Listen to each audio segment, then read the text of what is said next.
Let's start today's workout with a physical screen, the pelvic tilt test. Assume a 5-iron stance with your arms across your chest. Try to tilt your pelvis back and forth. Your pelvis needs to be able to move freely throughout the entire range of motion. And as you move back and forth, you should be able to maintain your posture. It's important not to use your legs to tilt. You want your pelvis to move independently of the rest of your body. If anything besides your pelvis moves, you know you have limitations. And there could be a number of reasons for this, including lumbar spine mobility, lower cross syndrome, or just poor coordination, and you're at risk for injury. If this is you, go grab a golf club or a similar object. Secure one end of the golf club to the back of your head and the other end to your sacrum. Then get into your 5-iron golf stance. While keeping the club attached to your head and rear end, bend forward from your hips. You should really feel your glutes engaging and a slight stretch in your hamstrings. You may recognize this as a deadlift or hip hinge pattern. I see way too many golfers get themselves into what we call a C pattern, or a rounding of the shoulders, instead of hinging from the hips. And the result is poor performance and putting yourself at risk for injury. Here's what a classic C posture looks like at address. Notice the rounding in the upper back and the head buried in the chest. You'll notice a difference in posture when you hinge from the hips. Make sure you start your swing from that position. Sometimes we see golfers in a classic S posture, or excessive arching in the lower back. If this is you, you're going to find it really difficult to rotate from this position.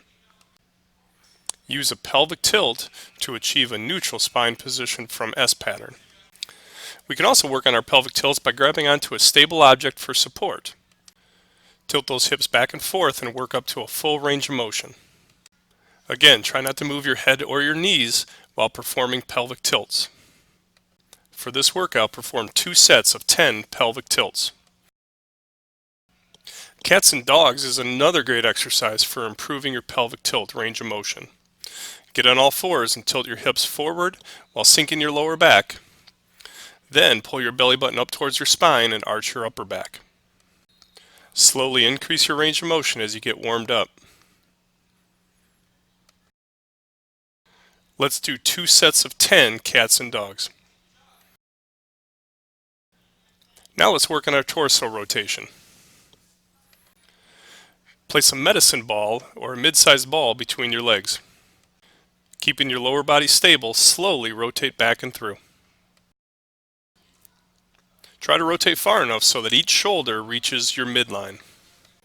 And as you rotate, turn your sternum over your knees. If you do this, you should feel a subtle weight shift as you rotate. Let's do 2 sets of 10 complete rotations. Let's continue working on torso rotation while stabilizing the lower body. Grab a ball or a small foam roller and secure it against the wall with the outside of your knee or thigh. Assume a 5-iron golf posture and a staggered or lunge stance if you want to increase the challenge. Keeping your arms bent in front of you at 90 degrees, rotate towards the wall. Rotate your shoulders by pulling them straight back instead of swaying toward the wall. After you complete your rotation, tilt your upper body towards the wall until your hands touch. Return back to the starting position. Make sure you work in both directions, stabilizing each leg in the process. This is a great exercise for simulating backswing and downswing positioning, stabilizing the lower body while rotating your shoulders over a braced lower body position. This one's going to improve your strength, your flexibility, and your stabilization. Now here's the same exercise from a face-on view. Once again, you can see how I'm able to load the hips and the glutes just like I want to feel during my swing. And then when you lean towards the wall, you feel the weight shift in your golf swing. Try to switch up your stances in order to challenge your balance and your ability to rotate. Let's perform 2 sets of 10 in each direction. Now let's do the same exercise, except we're going to mimic the motion of our golf swing by giving the wall a low 5 with the hand furthest from the wall. Try to really fight and hold your posture throughout the entire range of motion. You'll also be putting a lot of stress and building a lot of strength in that forward leg position. In the face-on view, look how the left shoulder goes down and back. Let's do one set of 10 rotations in each direction. Next, we're going to continue working on our torso rotation with a series of seated exercises. A seated position stabilizes the lower body and forces all of the action from the upper body. So keep your feet and knees together, hold the club at shoulder height, and start rotating back and forth using your upper back muscles. If you're just starting out, use a chair as that provides the most stabilization. If you want more of a challenge, perform the same exercise on a stability ball.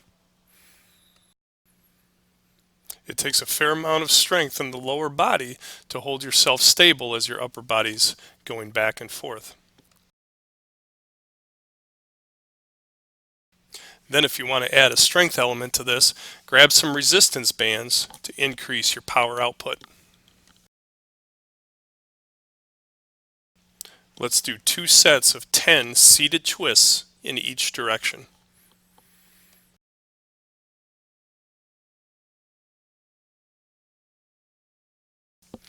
Now let's grab a medicine ball and really get to work on our power and speed. Get into your 5-iron stance, a staggered stance, or a lunge stance, depending on your comfort level or challenge. The heavier ball, the more of a challenge this one's going to be. Place most of your weight on your forward leg. Starting with the ball at hip height on the side away from your braced leg, swing the ball up overhead and slam it to the ground near your forward foot. Repeat on both sides.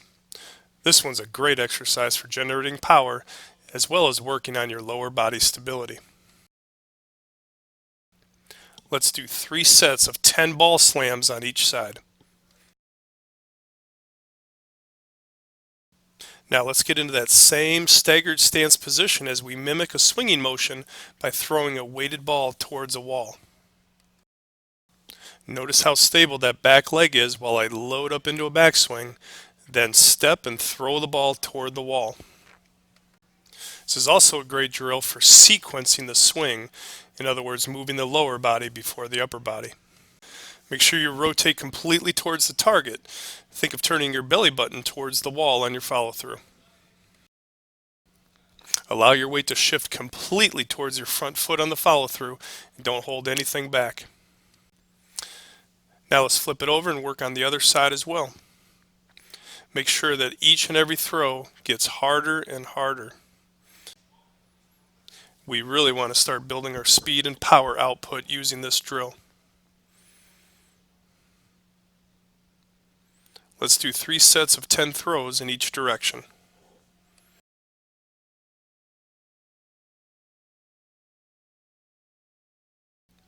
For our next exercise, we're going to grab some battle ropes.